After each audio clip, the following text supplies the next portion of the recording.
Hello everyone. After I've taken a long break to deal with my mental health and everything, I decided to do another video. There's another upload. So testing. I just hope this doesn't fail on me because I've had weird experience with this phone. Okay, so my talk now is going to be Bragg v Oliver Anthony, why it is time for Gen X to leave us alone. So, another voice of the left has got embroiled in the whole distraction debate over the US indie country rock singer Oliver Anthony's surprise hit Richmond north of Richmond, this time washed up 80s indie post-punk legend Billy Bragg. Bragg, who found success in Britain with Sexuality and St. Swithin's Day, has apparently recorded a diss track in response to Anthony's song. In interviews, he attempts to play the usual diplomatic objector card, avoiding the furore over the alleged down-punching of the obese in the song, and instead criticising the defeatist nature of the song, asking why he won't promote the role of unions in workers' rights.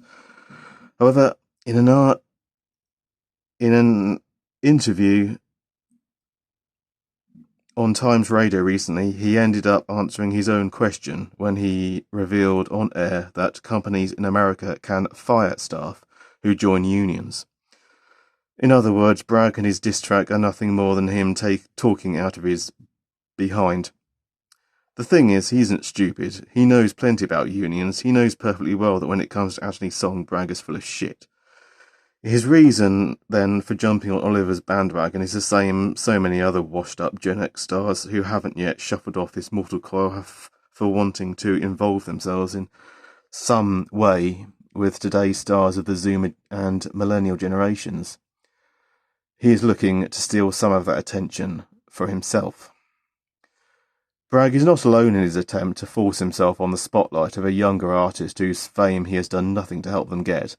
Think Pink Floyd's return to the charts with their duet with a Ukrainian artist protest song, a young Ukrainian artist protest song against Russia's invasion of his country, or David Morrissey's aborted album Bonfire of the Teenagers, which featured Miley Cyrus.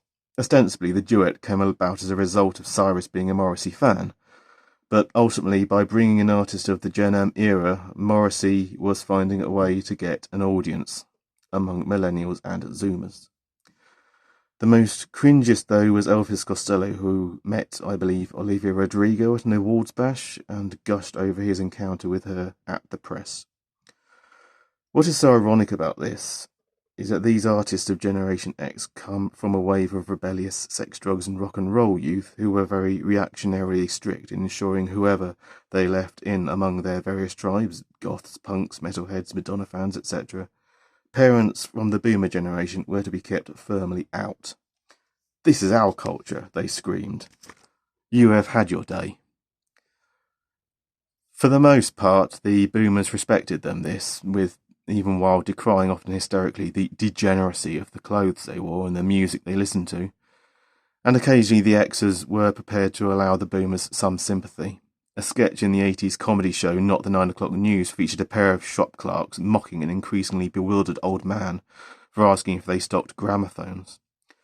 Unlike their own parents' generation, however, ours have not had the same grace to step aside and let us get on with our culture when it was our turn.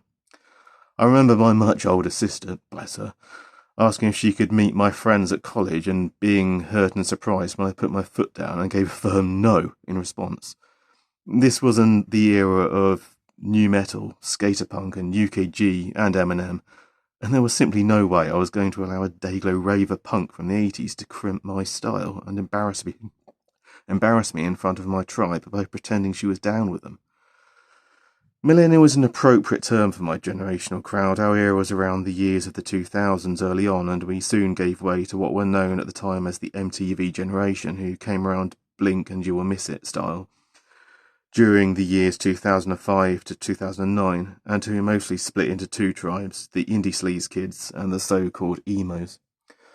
I could never get their scene, not having experienced the constant fears and worries of a generation who were the first to realise they had no secure job prospects, or freaked out from the idea a terrorist may blow them up any time. I lost myself in the world of new prog and folk metal, which was soothingly countercultural and genuine at a time when the mainstream was sending indie guitar music down the gutter before killing it forever. For goodness sakes, parent stars/icons, leave us and our music, fashions and cultures alone. Just as you told our grandparents, we tell you. You have had your day. Move aside. Stop stealing millennial stars like Oliver Anthony's thunder by muscling in. We're not impressed by Madonna botoxing her face and then putting it all over TikTok. Seeing Biden turn into an increasingly senile zombie and Mitch McConnell appearing to crap his pants live on TV is cringefully painful. It has now become woke to call any rejection of older generations age discrimination, hence why they refuse to go. But this comes at great cost to us. By keeping all the top jobs in politics, by wanting to control or patronise our voices or expression, the Xers rob us of a voice. They talk for us even though they have no clue about issues we face, and we are sick of it. Now it is time we stood up and told these pests to please step down and let the young speak for ourselves for once. Listen to the likes of Oliver Anthony and Max Blumenthal instead of sneering at or wrongly criticising them before encouraging others to do the same. And stop crimping our style.